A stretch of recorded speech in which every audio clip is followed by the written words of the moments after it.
Hi all and welcome back to the channel, and I hope you're all doing okay.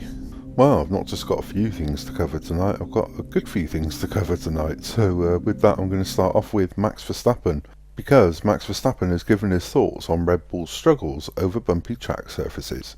He said, "It is a fundamental problem, so it's not something that will be fixed within weeks. We need to understand what it is because we clearly don't understand it, but we will work hard to find the problem and then try to get rid of it. I don't know if we can do this year, but hopefully for next year." He later added, "There's definitely a few tracks on the calendar that are not ideal for us. Any track that is bumpy or you have to ride a lot of curbs, so the street circuits will probably be a little bit tricky, but hopefully by then we have a little bit of an understanding of what is going on."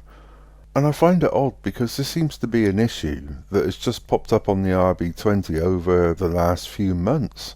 I know they've sort of said that the car rides quite hard and quite low on the suspension and they need to soften it up a little bit, but that could have a major impact on the rest of the car overall and the airflow and stuff like that. So it'd be interesting to see what they fix on that and if they do find a way around it.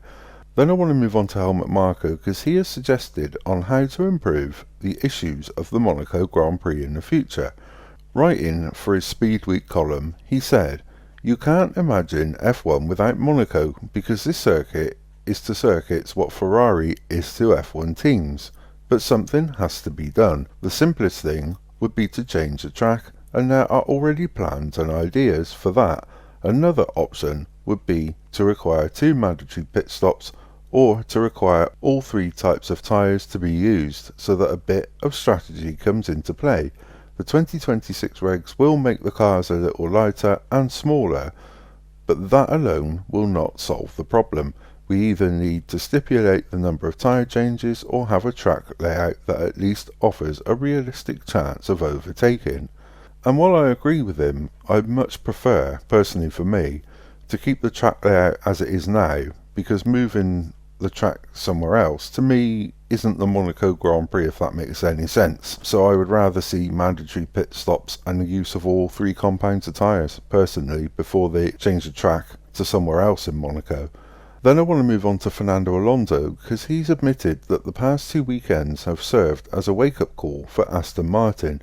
The team are slipping further away from the top 4 teams in terms of performance, with RB closing in on them. Alonso said, "These weekends have been crucial to understand our weaknesses, to understand the car, to improve. You always learn more from the difficulties than from the victories because the problems go over the top with the euphoria. We are learning a lot and looking ahead to the rest of the year, 2025 and 2026. These 2 races have been a big wake-up call for the team and it will be very good for us." Now the reason I covered this is because I was reading that Aston Martin have a very big upgrade coming. I don't know if it's after Canada, back when they're back in Europe, which will be the Spanish Grand Prix, or a little bit later, but maybe they'll be back in the mix again like they were last year at the start of last year. And then I want to move on to Martin Brundle because he has a theory that internal issues within Red Bull are contributing to the team's drop-off in form. Brundle wrote in his Sky Sports F1 column, "Ferrari and McLaren are on a fine run, both teams and driver pairings looking very cohesive, focused and well structured. This means that Red Bull are very much looking in their rear mirrors in both the Drivers' and Constructors' Championships, and it appears to be game on with so many races to come. I personally have no doubt the internal events at Red Bull have detracted from their recent performances and they'll be desperately keen to resume normal services in Montreal next time out." And this is an odd one to me because I think surely if the internal struggles are an issue for Red Bull, why have we not seen something before this?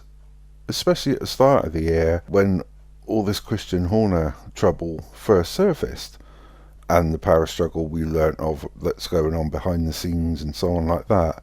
I would have expected to see something a little bit sooner, but then I'd like to see if he's right on that one. But again, how do you find out? Then I want to move on to Fred Vasseur because he expects Ferrari and McLaren to be in the fight for victory every weekend between now and the end of the season. Vasseur said, if you have a look at the last 3 or 4 races, we had everybody within 1/10, even on the long stint. In Miami we did 40 laps to finish 2 seconds behind Max, and at Imola it was 36 laps for 6 seconds. I think now we have at least 3 teams, but Mercedes is not that far away. These 3 teams are able to fight for the pole position, able to fight for the win. It's exciting, and I hope it will be like this until the end of the season. And Fred, don't we all, because we do like to see some proper racing. And then finally I want to finish up with an interesting one, because the FIA's president Mohammed Ben Sulayem has given his thoughts on Andretti's F1 entry, suggesting that the team should buy out one of the existing 10 teams rather than enter as an 11th team. He said, I would advise them to go and buy another team, not to come as the 11th team. I feel that some teams need to be refreshed. What is better, to have 11 teams as a number or 10, and they are strong? I still believe we should have more teams, but not any teams, the right teams. Ben Sulayem cited Haas and Alpine as possible teams that Andretti could take over. And I find this interesting for this reason, because in an unexpected announcement, Gene Haas and partner Tony Stewart have decided to shut down their NASCAR Cup Series operation at the end of 2024 season, after 15 years in the series. So is there a real chance that Haas could be up for sale? I mean, we've already sort of discussed that it could well be Alpine, but Ben Sulayem there hinting towards Haas and Alpine, and that news coming out about Haas closing down their NASCAR Cup Series. I'm not saying they're going to, obviously. There is a possibility if they're winding down that. Have they had enough of the whole motorsport thing and they just want to move away from it? Who knows? I mean, it's really quite an interesting one that's popped up all at the same time that Ben Sulayem has said that. So let me have your thoughts on everything, because as usual I really would like to hear your thoughts. But anyway, that's all I got for you this evening. As always, thank you so much indeed for your comments, your likes and your shares. Again, I honestly and truly do appreciate it. And of course, if you do like what I do, please consider pressing the like button. Also press the subscribe button, and also press the notification bell so you get those all important feature warnings of my uploads. And as always, until the next time, take care.